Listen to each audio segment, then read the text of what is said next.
The sound began as a whisper on the wind, a lonely thread of sorrow weaving through the quiet suburban street.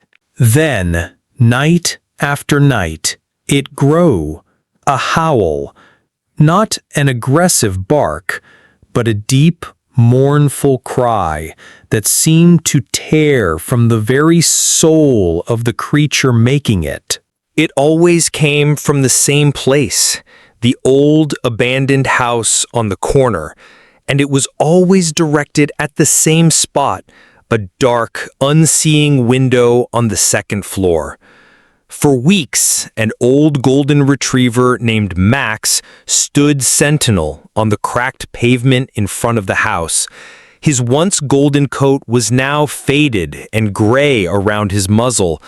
His body was thin, but his spirit, focused on that window, was relentlessly strong. Neighbors grew annoyed, then concerned. They saw him refuse food, ignore the rain, and do nothing but stare at that window and howl, a desperate, heartbreaking plea. What could possibly be in that empty, silent house? A young woman named Clara, who lived across the street, couldn't bear it any longer. The sound was no longer just a nuisance, it was the sound of a heart breaking, over and over. One afternoon, armed with a flashlight and a heavy dose of courage, she decided to investigate. The for sale sign on the lawn had been there for years, paint peeling. The air was thick with the smell of decay and damp earth. As she approached, Max stopped howling.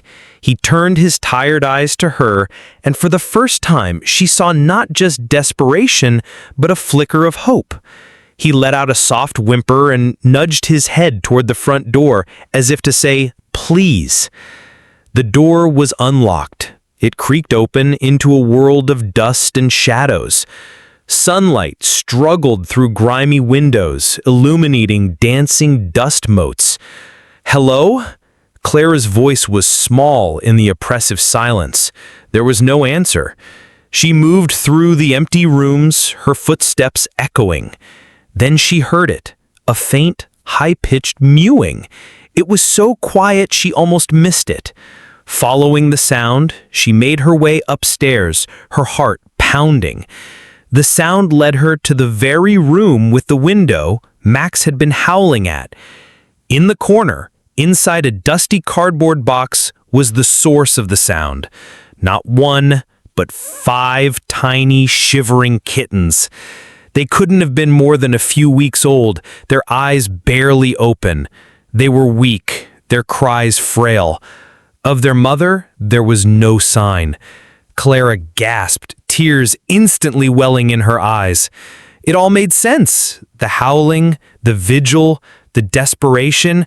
Max hadn't been crying for a long-lost owner or a forgotten memory. He had heard the cries of these helpless lives, cries too faint for any human ear to catch from the street. He wasn't howling at the window. He was howling for what was behind it. He was their guardian, their only hope, using the only voice he had to call for help. He had stood his post for weeks, a loyal soldier refusing to abandon his charge. His howls were not cries of his own loneliness, but a desperate alarm, a plea for intervention. Clara carefully gathered the fragile kittens into her jacket, whispering words of comfort. When she stepped out of the house, Max was sitting patiently, waiting. His tail gave a weak, hopeful thump against the ground. The howling had stopped. The silence that followed was profound, filled not with emptiness, but with peace. She took the kittens home, and Max followed. He didn't crowd them, but lay down a short distance away, watching over them with a quiet, protective gaze. His job was done. Help had arrived. That day, on a street that had only heard a lonely dog's cry, a deeper truth was revealed.